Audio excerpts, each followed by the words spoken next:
দেখতে দেখতে আমাদের কাছ থেকে বিদায় নিয়েছে আরও একটি বছর। 2025 পেরিয়ে 2026-এ পা রেখেছি আমরা। বাংলাদেশের ফুটবলের জন্য 2025 সালটা ছিল বেশ আশা আকাঙ্ক্ষা এবং লক্ষ্য পূরণের, যদিও বছর শেষে সে প্রত্যাশা পূরণ হয়নি।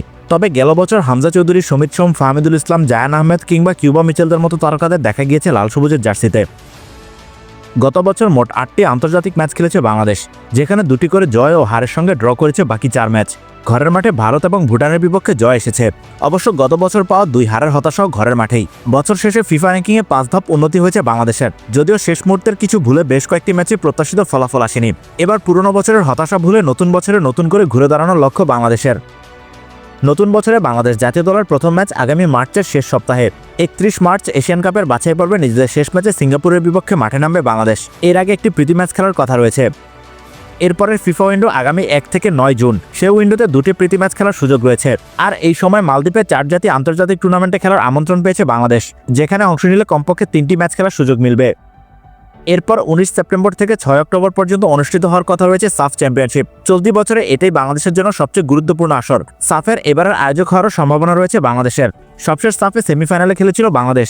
এবার নিশ্চয়ই দক্ষিণ এশিয়ার ফুটবলে সর্বোচ্চ আসরে শিরোপা জয়ের লক্ষ্য থাকবে।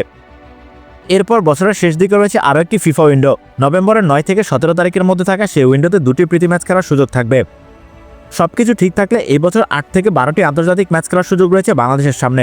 এই ম্যাচগুলোতে ধারাবাহিকভাবে জয় তুলে নিতে পারলে র্যাঙ্কিংয়ে এগিয়ে যাওয়ার সুযোগ মিলবে। বাংলাদেশের নারী ফুটবলের জন্য এবছর রয়েছে বেশ গুরুত্বপূর্ণ 2টি আসর। আগামী 1 মার্চ অস্ট্রেলিয়ায় পর্দা উঠছে নারী এশিয়ান কাপের, আর সেখানে প্রথমবারের মতো এশিয়ার সেরা মঞ্চে নামছে বাংলাদেশ নারী ফুটবল দল। এই টুর্নামেন্টে 5ম বা 6ষ্ঠ স্থান অর্জন করতে পারলে খুলে যাবে 2027 নারী বিশ্বকাপে খেলার দরজা। 2028 অলিম্পিকেও জায়গা পাওয়ার আরেকটি সম্ভাবনা রয়েছে। আগামী এপ্রিলে থাইল্যান্ডে অনুষ্ঠিত হবে এএফসি অনূর্ধ্ব-20 নারী এশিয়ান কাপ, যেখানে বাংলাদেশ অনূর্ধ্ব-20 নারী দল প্রথমবারের মতো অংশ নেবে। এই মঞ্চও সমান গুরুত্বপূর্ণ, কারণ সেমিফাইনাল খেলতে পারলে মিলে যাবে অনূর্ধ্ব-20 নারী বিশ্বকাপে খেলার সুযোগ। বাংলাদেশ নারী ফুটবল দল টানা 2বারের সাফ চ্যাম্পিয়ন। 2026 সালেও নারী সাফ চ্যাম্পিয়নশিপ আয়োজিত হওয়ার কথা রয়েছে। অবশ্য নারী সাফের সময় এখনও চূড়ান্ত হয়নি।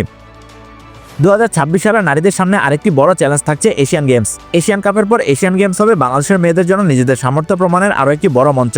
আগামী সেপ্টেম্বর ও অক্টোবরে জাপানে আয়োজিত হবে এশিয়ান গেমসের 20তম আসর, যদিও নতুন ফরম্যাটে পুরুষ ফুটবল দল এশিয়ান গেমসে খেলার সুযোগ পায়নি। সিনিয়র দল ছাড়াও নারী এবং পুরুষ উভয় বয়সভিত্তিক দলের সাফ এবং এএফসির একাধিক টুর্নামেন্ট রয়েছে।